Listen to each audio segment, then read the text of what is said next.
My sister and I are both engaged. My fiance and I don't want a huge traditional ceremony, so we're planning a small intimate wedding in a botanical garden. My sister and her fiance want a bigger, fancier wedding. We announced the date of our wedding 3 months ago. Then last week, my sister announced the date of hers, which was the same date.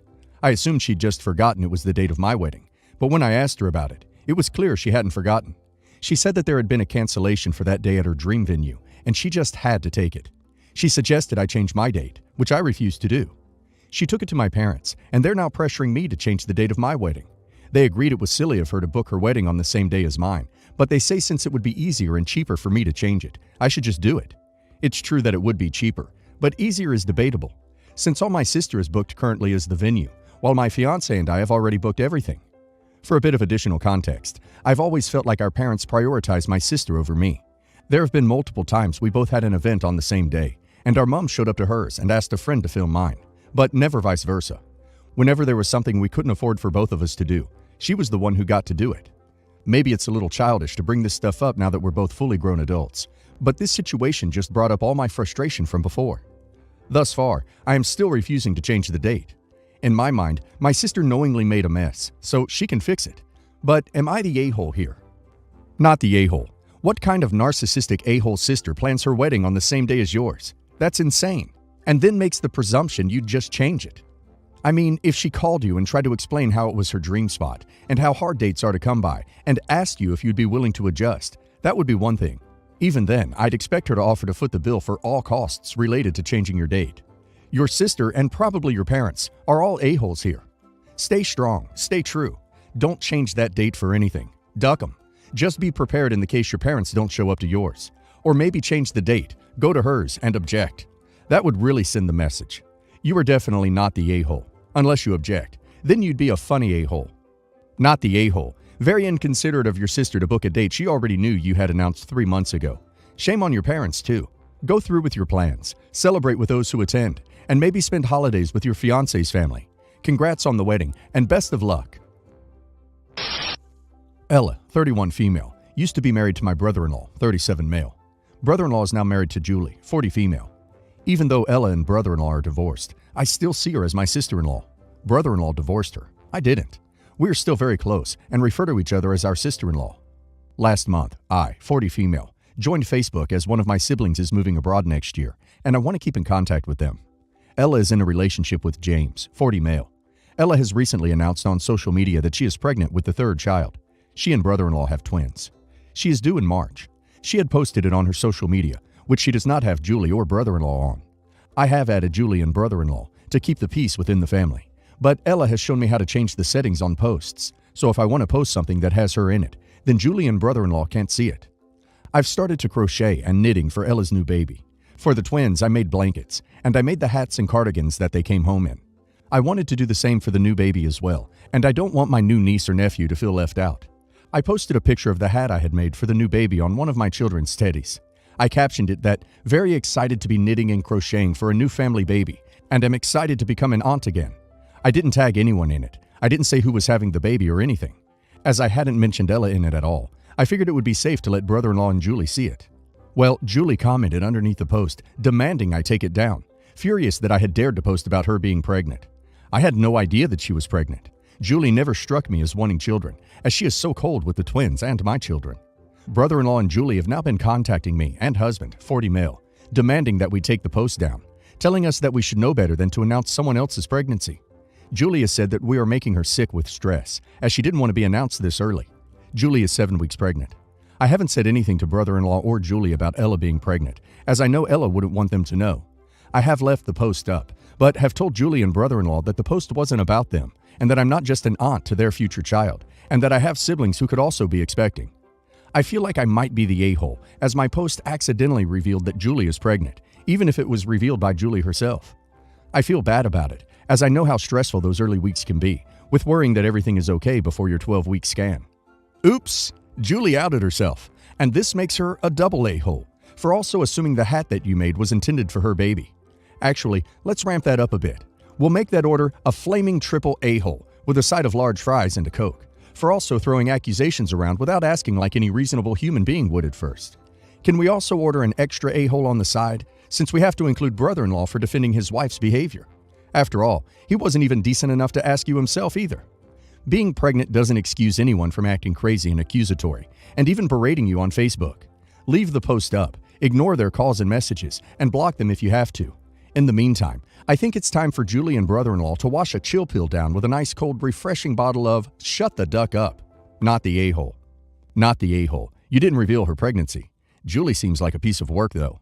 Like, how does she think you found out she's pregnant when she and brother-in-law never told anybody yet? She's being overly ignorant and dramatic, and quite frankly, self-centered. Did she think she's the only one ever allowed to be pregnant? Keep the post up. You did nothing wrong. Now, how was their reaction when you told them what you're knitting isn't for them? Not the a-hole. You didn't reveal it. Julie did by commenting that she was pregnant on a public post. If she really thought it was about her, she could have just messaged you, and you could have told her not to worry. It was about someone else. This is a her problem, but in general, don't post things about other people's lives. It is rude. Background. My husband passed away in 2014 at the age of 46 from ALS and frontotemporal degeneration. Before we knew he was sick, I left him because he changed into something that didn't speak to me, touch me, or interact with me. I tried for 2 years to fix things, but they just got worse. I have a lot of guilt about this, but again, I didn't know. We never got divorced, and we still saw each other every day because kids and parenting. I honestly thought he was just terribly depressed and just wouldn't get the help he needed. That obviously wasn't the case. Anyway, through circumstances, he came back home. Within about a year, we discovered he was sick. Very, very sick. And I cared for him until he passed. While he was sick, it was very difficult to get any help at all from his family, and I eventually quit my 9-to-5 job to care for him. His family didn't really help me with anything, and they were in the hills of denial for almost the whole time. So much so that while I was caring for him in the way the doctors told me to, and sharing info of what was happening with the doctors, they were accusing me of lying and of not caring for him well at all. Husband would tell them that I was his advocate and that I was doing a great job making sure he got the care he needed, etc. All that to say his family wasn't a fan of me, and as his health declined, so did their opinion of me. Fast forward to now. My in-laws both passed during virus, and my brother-in-law, husband's brother, 50 male, was clearing out the dad's condo, and in the storage area found a bunch of stuff that husband had stored there, including thousands of comic books from the 70s, 80s, and 90s. Husband didn't have much, okay, anything really, and he even downgraded his life insurance the last year of his life, to save money. It was a side effect of his brain not working. He was super focused on money, but in weird ways. So while I did get some life insurance, we didn't get much. And while we did get his Social Security, that also wasn't much. Brother-in-law gave everything of husband's he found directly to our kids, 19 female and 21 male, bypassing me completely. Here's where I might be the a-hole. I don't believe brother-in-law had any right to give those things to the kids. They were husband's, which makes them mine. Of course, if things had gone how they should have, I would have let the kids pick out their favorites, but we don't have a lot, and selling these old and well-cared-for comics would be a huge help to me and to the household. But he did give them to the kids, so any talk of selling them, the kids are saying they aren't mine to sell. Am I the a-hole for thinking the comics are mine, and that if I want to sell them, I should be able to sell them? So here's the thing. You are starting with the faulty assumption that these should be yours in the first place. These items have been in the in-laws' possession since well before husband passed, and from the sound of it, including periods of time when husband was a minor, as no one ever tried to regain possession of them during any time, it could be argued that in-laws actually became the official owners, particularly after husband's death. Therefore, when brother-in-law was cleaning out his parents' house, he divided the assets to the adult grandchildren of the descendants. You are not entitled to inherit items from the in-laws. I get you are hurting financially, but deciding what your adult children should do with their inheritance, particularly selling and giving you the profits, is ridiculous at best and nefarious at worst. You're the a-hole. You're the a-hole. You didn't even know they existed by the sounds of it, and now you want to fight for them, not because they mean something to you, but for money. If your kids want them for sentimental reasons, you are for sure the a-hole. If they want them to sell them, much less so. Wow, your mentality astounds me, to be honest. You don't care about the comic books. You only see a dollar value in them. This has nothing to do with your rights as a wife. This has everything to do with greed. You didn't get as much as you wanted from the life insurance, and you even didn't get as much as you wanted from his Social Security benefits. So as soon as you saw his brother pull out the comic books, your brain went cha-ching. Let your kids have the comic books. Get another job. You're not entitled to everything your husband left. Your kids should have a right to some of it too. You're the a-hole. My husband, 35 male, Alex, and I, 34 female, have been saving to buy our first home together for the past 3 years, and we recently started working with a realtor. We haven't had any luck yet with finding something we like. I inherited some money from family to supplement my savings, so I'm financing a bigger part of the upfront down payment than my husband. But we will contribute equally to all future mortgage payments, utilities, property taxes, etc. Right now, I am contributing $27,000 to our house hunting fund, while Alex is contributing $18,000. My former almost sister-in-law, 29 female, Jess, and I are incredibly close.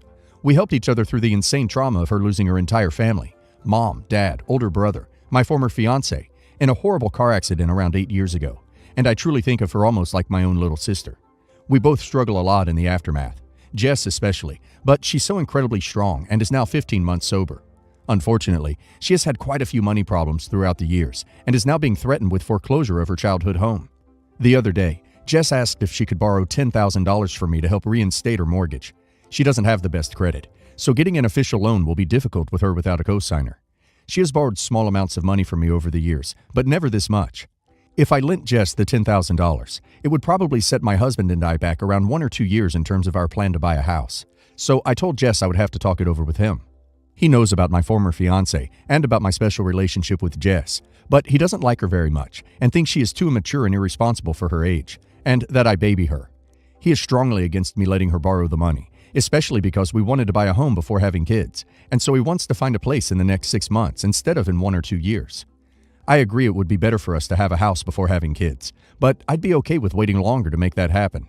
I just think it would make more sense for me to give her a personal loan. We would have a contract, rather than be a cosigner, because I don't want Jess to have to pay crazy interest rates while she builds her credit back up, and I definitely don't want her to lose her childhood home. I'm attached to it as well, as there are a lot of cherished memories I have with my former fiancé's family there. Would I be the a-hole if I went against my husband's wishes and let Jess borrow the $10,000 from me? If she has had quite a few money problems over the years, there's no way I'd lend her $10,000. Help Jess as you're able, but don't do it at the expense of you and your husband and your shared plans. I don't know if you would be the a-hole, but you would definitely be gullible and taking on unnecessary risk. You can do whatever you like with your own money.